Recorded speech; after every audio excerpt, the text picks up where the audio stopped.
It has been an absolutely phenomenal month of June for Syracuse football recruiting.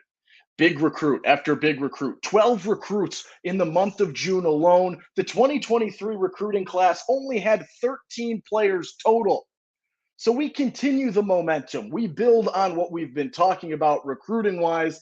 And today we take a look at Syracuse football's biggest recruiting needs that still need to be addressed moving forward. This involves the 2024s. It takes a look at even the 2025s at this point in time. It's part two of your Locked On Syracuse Friday episodes. Let's get right after it. You are Locked On Syracuse, your daily podcast on the Syracuse Orange, part of the Locked On Podcast Network. Your team every day.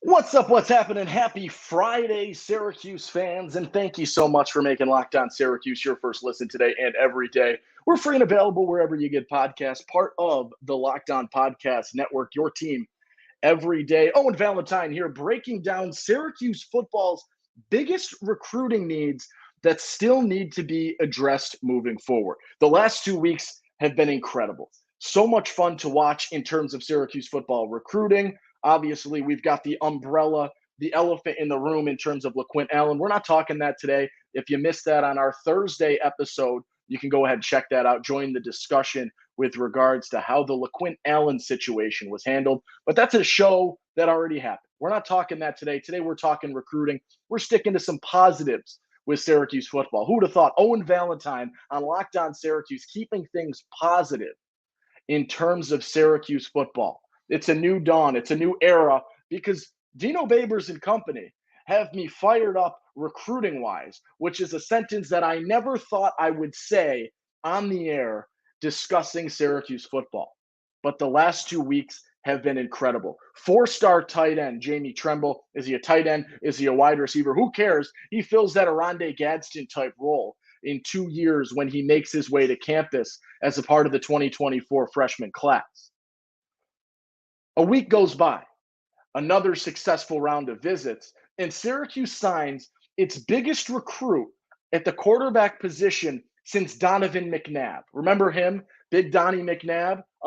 That is how good Jakari Williams is. That is how high he is actively rated. This is one of the biggest names in terms of quarterbacks in the country in the 2024 class committed to Syracuse. The rest of the 2024 class, pretty solid. They're lacking some other big names, and there's plenty of time to address that. But when you look at the 2023s, you've got a good number of commits. And that's what I'm looking at when I say solid, because last year the numbers were really, really low. The 2023 recruiting class lacked volume, it lacked size. And that was something that this 2024 class needed to address. And it appears that it is being addressed actively every time I open Twitter. It seems like there's a new recruit heading to Syracuse in the class of 2024. It has been an action-packed month. Pretty diverse batch of recruits in terms of position as well. I was breaking things down by position group. You've got a quarterback, you've got two running backs, two receivers, a tight end, two offensive linemen, two DBs, two linebackers, and three defensive linemen at this point in time. That's a good mix. It's a good combo.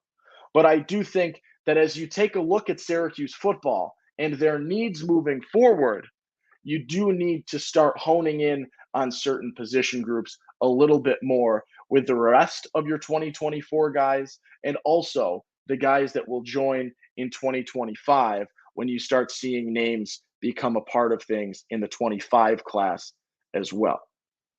Right now, we look at the 24s. And it was mentioned in our, I believe, what was it, our Wednesday episode when we were talking with a friend of the podcast now, brand new to the Locked On Podcast Network.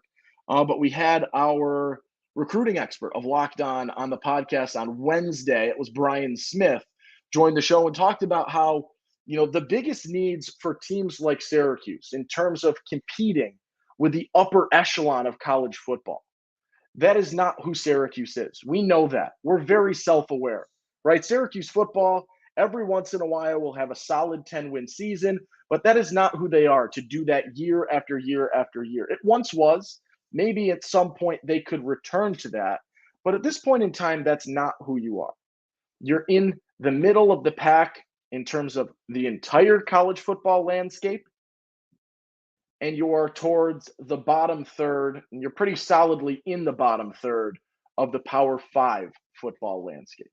So when it comes to competing with the upper tiers of Power 5 football, depth at certain positions are going to be incredibly valuable and something that you can't put a price tag on in terms of their importance to Syracuse football. You saw last season, as game after game, week after week, Syracuse football seemingly lost a key defensive player to injury. And the difference between your recruiting powerhouses, your Georgias, your Alabamas, throw Penn State in there, whoever you want to throw in there, Oklahoma, Michigan, Ohio State, insert the top 25 football teams. The difference between there and Syracuse is the survivability of injury. Obviously, there are other differences. There are coaching differences without question. There are skill gap differences without question.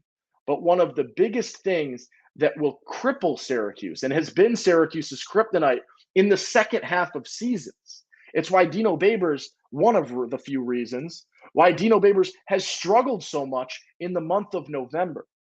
It is because when Syracuse consistently goes up against big, probably better, stronger, more physical teams, they get beat up and players get hurt. And they lack the depth to be able to recover from that. I give Syracuse props last year because they did recover through 6 games from a lot of their injuries, key injuries in the first games, the first few weeks. And then it just kept happening and happening and happening. And it felt like when Garrett Williams went down, that was probably the kicker. That was the icing on the cake. That was maybe they're done being able to recover from all of these injuries at this point in time. But Syracuse needs to address some of those defensive positions. And I think this was talked about by Brian on the Wednesday episode, defensive backs, cornerbacks, right? Syracuse has had a solid showing of DBs, guys that were either drafted or picked up as UDFAs in the last few seasons. Trill Williams in the mix, Garrett Williams in the mix, a number of other guys in there as well. Ife Melifonwu, throw him in the mix, right? You got guys that have had that success. And I think that's good for Syracuse recruiting-wise. Whether or not they've capitalized on it yet, I'm not so sure. But you do need the depth at those positions defensively. You need some D-line depth as well, right? You went through injury after injury last season, and your D-line was incredibly undersized. And it was fully exploited when you look at that game against Notre Dame, where Notre Dame had one of its worst seasons that you'll see Notre Dame have. And even in such a down year where they were struggling game after game, week after week, unable to really figure things out, the size discrepancy between Notre Dame's O-line and Syracuse's D-line was the difference in that game. There were other factors, but that was the biggest standout for me in that game of football. And I think Syracuse needs to bring in some more defensive backs, high-level defensive backs. And I think because of their success, they should be able to open doors and have conversations in terms of bringing in high-level DBs. I will say, and this was brought up by our friend of the podcast, Max Chadwick, over with PFF College Football, he consistently talks about how the 3-3-5 is a system that can allow, lesser skilled defenses to have success, but it is not a system that necessarily translates to the NFL. And it's not a system that showcases DB skills as well as other more traditional defenses. Let's take a quick break. We'll continue to chat this on the other side, but let's talk a little bit about our friends over at the FanDuel Sportsbook, because right now, you ready for this? Right now, I can't find my ad. Hold on. You can get up to $200 in bonus bets. That's 10 times your bet, right? 10 times your wager on any of your first bets on the MLB. So you place a $20 bet and you will get $200 back in bonus bets courtesy of our friends at FanDuel Sportsbook. That is exciting. That is fun. That's $200 you can spend betting everything from the money line to the over-under to who you think is going to hit the first home run. It's all on an app that's safe, secure, and super easy to use. Plus, when you win, you can get paid instantly. There's no waiting around. You say, I want my money. They give it to you. There's no better place to bet on the MLB than FanDuel. It's America's #1 sportsbook. So sign up today and visit FanDuel.com/lockedon to get up to $200 in bonus bets. That's FanDuel.com/lockedon. FanDuel, official partner of Major League Baseball. All right. Owen Valentine here on your Locked On Syracuse Friday episode. This is part 2 of our Friday episodes. Part 1, we had the same topic, addressing recruiting needs for Syracuse basketball. That's already posted. If you missed that, go back, check it out. 2 episodes on your Friday. Maybe you listened to one today. You saved the other one for your Saturday morning coffee. Little raining tomorrow night. Maybe you're saving it for some rain. Whatever. You're going to have 2 episodes to deal with today. Listen to them when you get the time. But today we're talking SU football's biggest recruiting needs moving forward. I'm going to start right now, and we just talked about the DBs, and I think you need to find defensive backs and D linemen as well. And the defensive back may be a little bit more difficult. You know, you're playing 5 DBs. You're playing a system that not everyone wants to play because of how it lacks correlation to the NFL game in many aspects. But your D-line, I think, is pretty straightforward, and you're going to be able to recruit those more traditionally, your D-linemen. I'll tell you your answers right now. You do not right now, in terms of the 2024s or even the 2025s, it wouldn't hurt to get a quarterback in the 2025s, but Jakari Williams right now is your quarterback in answer for the next 4 years. And every guy that you bring in is going to be operating under the impression that Jakari Williams is the starting quarterback until he leaves, whether that's junior year to the NFL, senior year to graduation. That is the type of talent he is. You could bring in another running back. I'm not sure how essential it is. You got Jaden Hart and Trayshawn Dye. Trayshawn Dye, more of an athlete. Hart, a little bit more of a true running back. You're going to bring in another probably in the 2025s. I'd be astonished to see a class go by without bringing in a running back of sorts. I don't think that's a need that necessarily needs to be addressed. Wide receivers, you've got Teron Haley and Michael Matthews Canty. Neither of those recruits truly jump off the page for me. Teron Haley, not bad by any means. I like Haley. He's a universal 3-star guy across the board. He's going to be able to contribute, but I do think you need to bring in more receivers because I don't know really what Matthews Canty is going to do. He's ranked on 24/7. He's ranked on Rivals, unranked in On3's composite or ESPN or On3 in general, which is not a great sign. Obviously, you can find a guy that's going to figure that out, but I think you need to bring in another wide receiver, especially as we look forward to the 25s. You need an answer or two at receiver. Your tight end position in terms of your receiving slot flex, whatever you want to call Aronde Gadsden's wide receiver / tight end role, that role has been answered by Jamie Tremble. Now, 1,000%, you can go out and get a second tight end that can supplement and play more of your traditional tight end role, your true blocking tight end, where you're going to be able to do stuff like that.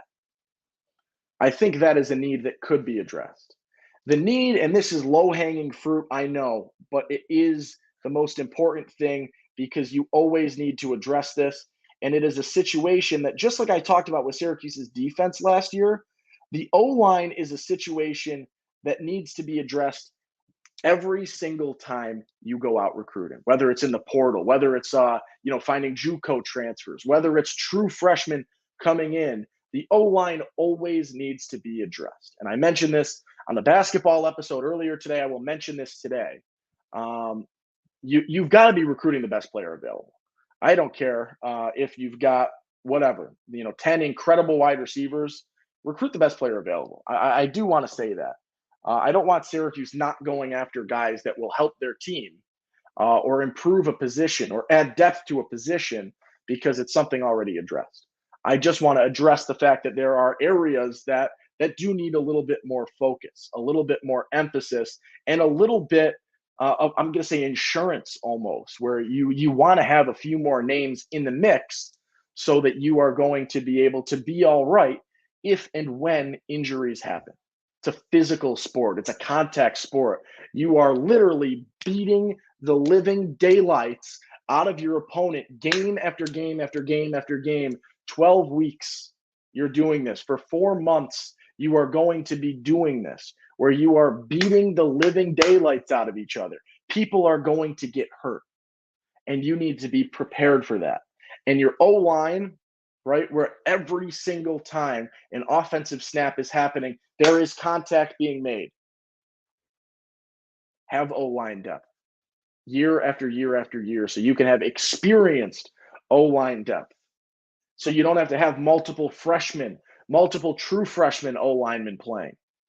Syracuse has done okay. That's even too generous, in all honesty. They've been playing freshmen at the offensive line spot far too often in the last few years for the team to have success at the line. So continue to expand on your O-line. You've got 2 O-linemen in the mix right now in Willie Goodacre, who I believe is an interior offensive lineman, if I remember correctly. And you have Noah Rosack, I don't know how to say it, as your more outside offensive line in terms of where he falls. On defense, I mentioned the DBs. You got Clinton Robinson, Raheem Long are your 2 defensive backs in this class. I'd like you to add 2 more, in all honesty. I think that is a position that needs as many guys as you can, right? You're playing 2 cornerbacks, you're playing 2 safeties, you're playing a rover. You need as much DB depth and versatility in that position group as you can possibly bring in. So bring a guy in that could be a project, that has some raw potential, the raw talent, the athleticism, the skill set, the ambition, whatever you want to say. Throw in a good descriptive word. Bring him in. It doesn't have to be a day 1 impact guy. We're talking about guys that you can build up over a 4-year span. That can be impact guys as upperclassmen. Linebackers, a little bit. D-line can always have a little bit of depth. You got 3 guys there, which I think is pretty solid. You're going to lose Darton. You're going to lose some other guys at D-line as well at this point in time. It's one of those things, right? You've got DBs, but Elijah Clark is a guy that you could lose. Justin Barron at DB is a guy that you'll lose in terms of just graduation, right? These are next year's seniors. Who else is in that group? Not a ton of people. Amon Greenwood in that mix for guys that should be gone in 2 years when we're talking about this 2024 class getting here. Who else we got? Your D-line, I said Kevon Darton. You're going to lose – who else? Oh, boy, I'm drawing blanks right now. Braylon Ingram, you're bringing in. You're going to lose him. Or did he transfer? I'm having a blank right now. Oh, boy. Let's move on from that. Let's leave that for now. I'll get a more comprehensive list. Maybe I'll throw that out on Twitter right now in terms of positional exits. I should have had that list prepped before I jumped on today, but that's on me. That'll do it, though. We got a little short episode today. To recap, I like what Syracuse football has done recruiting in the 2024s. It's a refreshing change from what we saw in 2023. I don't know what the difference is. I don't know where the difference came from, but it seems like Syracuse is bringing in solid visits and having success, which they have not been doing with great frequency in the 5-6 years of Dino Babers. Year after year after year since 2018, your recruiting ranking nationally has declined until this year, until the 2024s. I like that. It's good. Keep it up. Keep doing it. Dino, this is what in theory can save your job, is an unfathomably good 2024 recruiting class. Consider that, right? Contracts got a year or two left, 2 years left. Where do you fall? Can you get yourself an extension? I don't know. People know where I stand on whether or not I want a Dino extension. But if you're going to get the case, recruiting is the case that you can make as a non-offensive play caller, as a non-defensive play caller, as a non-clock manager. What you're looking for is recruiting. So we'll see. That'll do it. Owen Valentine and Locked On Syracuse Friday episode. Have a great weekend. Be kind to each other. Make somebody smile. Make the world a better place. I will see you on Monday. Peace.